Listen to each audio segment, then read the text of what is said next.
കൃത്യമായും അവർ രാഹുലിനോട് കാണിച്ച അനീതിയുടെ തോത് എത്രത്തോളമാണ് എന്ന് അവരിൽ ഓരോരുത്തർക്കും കൃത്യമായി കാണാതറിയാം. അത് തിരിച്ചടി പോലെ, ഒരു ബൂമറാങ് പോലെ വരും എന്ന് പ്രതീക്ഷിച്ചിരിക്കുകയാണ് അവർ. CBIയും എൻഫോഴ്സ്മെന്റും ഒക്കെ ആ ഗണത്തിൽ പെടുന്നവരാണ്. രാഹുൽ ഗാന്ധിയെ തലങ്ങും വിലങ്ങും ചോദ്യം ചെയ്യുന്നവർ, അദ്ദേഹത്തിന്റെ ഔദ്യോഗിക വസതി ഒഴിപ്പിക്കാൻ കൂട്ടുനിന്നവർ, ഇവർക്കൊക്കെ കൃത്യമായി പണി കിട്ടും എന്നുള്ളതിൽ യാതൊരു തർക്കവുമില്ല. അതിന് കാരണമാകുന്നത് ജോയിന്റ് പാർലമെന്ററി കമ്മിറ്റിയിലും അതുപോലെ തന്നെ ഇത്തരത്തിലുള്ള കേന്ദ്ര അന്വേഷണ ഏജൻസികളെ നിയമിക്കുന്ന കമ്മിറ്റികളിലും ഒക്കെ പ്രതിപക്ഷ നേതാവിന് അംഗത്വം ഉണ്ട് എന്നുള്ളത് കൊണ്ട് തന്നെയാണ്. ഇത്രയും നാളും പ്രതിപക്ഷ നേതാവല്ലാത്തതിനാൽ രാഹുൽ ആര് എന്ന് ചോദിച്ച നരേന്ദ്രമോദിക്ക് ഇപ്പോൾ രാഹുൽ ഗാന്ധിയെ ഒന്ന് അഭിമുഖീകരിക്കാൻ വരെ ഭയമാണ്.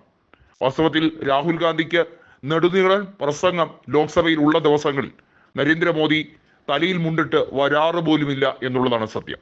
അദ്ദേഹം രാജ്യസഭയിൽ അങ്ങനെ പോയി പതുങ്ങിയിരിക്കുന്ന ഒരു കാഴ്ച കൃത്യമാണ്.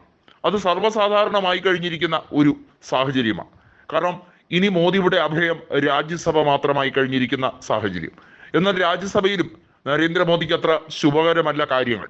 രാഹുൽ ഗാന്ധി ഏത് രീതിയിലും രാഷ്ട്രീയമായി പകപോക്കാൻ ശ്രമിക്കുന്ന ആളല്ല എന്നറിയാമെങ്കിലും ഇത്തരത്തിലുള്ള അനീതിക്കെതിരെ നഖശികാന്തം മുഖം നോക്കാതെ പ്രതികരിക്കും. അതുകൊണ്ട് തന്നെ മധ്യസ്ഥ ചർച്ചയ്ക്ക് പോകുന്നവർക്കും നല്ല രീതിയിൽ കൃത്യമായി പണി കിട്ടാറുണ്ട് എന്നുള്ളതാണ് സത്യം. കേന്ദ്രമന്ത്രിമാരിൽ രാഹുൽ ഗാന്ധിയെ അനുനയിപ്പിക്കാൻ ശ്രമിക്കുന്നവരിൽ 2 പേർ മാത്രമേ ഇന്നുള്ളൂ. അതൊന്ന് രാജ്നാഥ് സിംഗും മറ്റൊരാൾ നിതിൻ ഗഡ്കരിയുമാണ്. എന്നാൽ പലപ്പോഴും നരേന്ദ്രമോദി രണ്ടാമനായ രാജ്നാഥ് സിംഗിനെയാണ് അനുനയ ചർച്ചയ്ക്ക് പറഞ്ഞു വിടുന്നത്. അതിന് കാരണം നിതിൻ ഗഡ്കരിയെ മോദിക്ക് ഒട്ടും വിശ്വാസമില്ല എന്നതുകൊണ്ടാണ്. നിതിൻ ഗഡ്കരി മന്ത്രിസഭയിൽ തന്നെ വലിയ തോതിൽ പ്രശ്നങ്ങൾ ഉണ്ടാക്കാൻ മിടുക്കനാണ് എന്ന് മോദിക്ക് നന്നായി അറിയാം. BJPയുടെ അജണ്ടകളെ പൊളിച്ചെടുക്കാൻ നിതിൻ ഗഡ്കരിക്ക് യാതൊരു ഭയവുമില്ല. അമിത്ഷായെ കൃത്യമായും മുൾമുനയിൽ നിർത്താൻ കഴിവുള്ള ഏക വ്യക്തി ഗഡ്കരി മാത്രമാണ്. വാസ്തവത്തിൽ നരേന്ദ്രമോദിയുടെ കളിപ്പാവകളായി മറ്റുള്ളവർ നിൽക്കുമ്പോൾ ഗഡ്കരിയും രാജ്നാഥ് സിംഗും വേറിട്ട വ്യക്തിത്വമാണ്.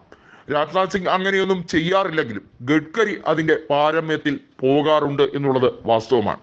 രാഹുൽ ഗാന്ധിയും പ്രതിപക്ഷവും കൃത്യമായി ഗഡ്കരിയെ ഈ കാര്യത്തിൽ പലതവണയായി അഭിനന്ദിച്ചിട്ടുമുണ്ട്.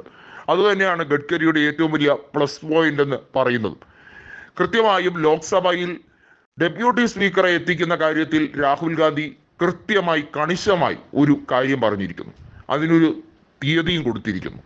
ആ ഡെഡ് ലൈനിന് മുമ്പ് കൃത്യമായി കാര്യങ്ങൾ അവർക്ക് അനുകൂലമാക്കിയില്ലെങ്കിൽ ഇനി വരാൻ പോകുന്ന ഭവിഷ്യത്ത് എന്തായിരിക്കുമെന്ന് BJP കാത്തിരുന്ന് കണ്ടോളൂ എന്നാണ് രാഹുൽ ഗാന്ധി പറഞ്ഞിരിക്കുന്നത്.